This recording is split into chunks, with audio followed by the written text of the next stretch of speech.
ನಮಸ್ಕಾರ. ನಾವಿಲ್ಲೇನು ನೋಡ್ತೀವಿ ಸರ್, ಇದು ಮೆಟ್ಲಿಂಗ್ ರಸ್ತೆ ಸರ್. ಈ ಮೆಟ್ಲಿಂಗ್ ರಸ್ತೆ ಪಕ್ಕ ಇರುವಂಥದ್ದು ಜಾಗ ಸರ್.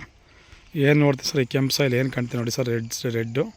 ಇದು ಬಂದು 15 ಕುಂಟೆ ಇರುವಂಥದ್ದು ಸಾಹೇಬ್ರೆ. ಇದು ವಿಲೇಜಿಂದ ಅರ್ಧ ಕಿಲೋಮೀಟ್ರ್ ಇರುವಂಥ ಜಾಗ ಸರ್. ಮೆಟ್ಲಿಂಗ್ ರಸ್ತೆ ಪಕ್ಕ ಇರುವಂಥದ್ದು ಸರ್, ಒಂದು ಚೈನ್ ರಸ್ತೆ ಸರ್. ಇದು ಮಳವಳ್ಳಿಯಿಂದ ಒಂದು 8 ಕಿಲೋಮೀಟ್ರ್ ಸಾಹೇಬ್ರೆ. General property, pure red soil. ಜೊತೆಗೆ ನೋಡಿ ಸರ್, ಈ ರಸ್ತೆ ಹೊಂದಾಣಿಕೆ ಆಗಿರುವಂಥದ್ದು ಊರಿಂದ ಅರ್ಧ ಕಿಲೋಮೀಟ್ರ್ ಇರುವಂಥ ಜಾಗ ಸರ್.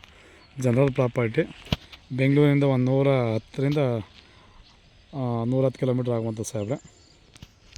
ನೋಡಿ ಸರ್, ಏನು ಕಾಣ್ತದೆ ಬಾಕ್ಸ್ ಪೀಸ್ ಸರ್. ಏನು ಸುತ್ತ ಸಮತಟ್ಟಾಗಿ ಬಾಕ್ಸ್ ಆಗಿರುವಂಥದ್ದು ಸರ್. ಇದು 15 ಕುಂಟೆ ಇರುವಂಥದ್ದು ಸಾಹೇಬ್ರೆ. ನೋಡಿ ಸರ್, ತೋರ್ತಿದ್ದೀನಿ ಜಾಗ. ಏನು ಕೆಂಪು ತೇವರಿ ಕಾಣ್ತಿದೆ ಸಾಹೇಬ್ರೆ. ಆ ಬದು ಕಟ್ಕೊಂಡು ಹಿಂದ್ಗಡೆ ತೇವರಿ ಒಂದು ಬೇರು ಕಟ್ಕೊಂಡು ಇದೇನು ಕಾಣ್ತಿದೆ ಇದೇ ಜಾಗ ಸಾಹೇಬ್ರೆ. ಈ ರಸ್ತೆ ಹೊಂದಾಣಿಕೆ ಆಗಿರುವಂಥದ್ದು 15 ಕುಂಟೆ. ಜನರಲ್ ಪ್ರಾಪರ್ಟಿ, ವಿಲೇಜಿಂದ ಅರ್ಧ ಕಿಲೋಮೀಟ್ರ್ ಇರುವಂಥ ಜಾಗ ಸಾಹೇಬ್ರೆ. Pure red soil, direct register ಇರುವಂಥ ಪ್ರಾಪರ್ಟಿ ಸರ್. ಅದು ಬಸ್ತೆಲ್ಲ ಆಗಿದೆ. ಇವ್ರು ಬಂದು ಲಂಸಮ್ ಆಗಿ 26 ಲಕ್ಷ ಹೇಳ್ತಾರೆ ಸರ್. 15 ಕುಂಟೆಗೆ 26 ಲಕ್ಷ ಹೇಳ್ತಾರೆ ಸರ್. ಜಾಗ ಅಂತೂ ಸೂಪರಾಗಿದೆ ಸರ್.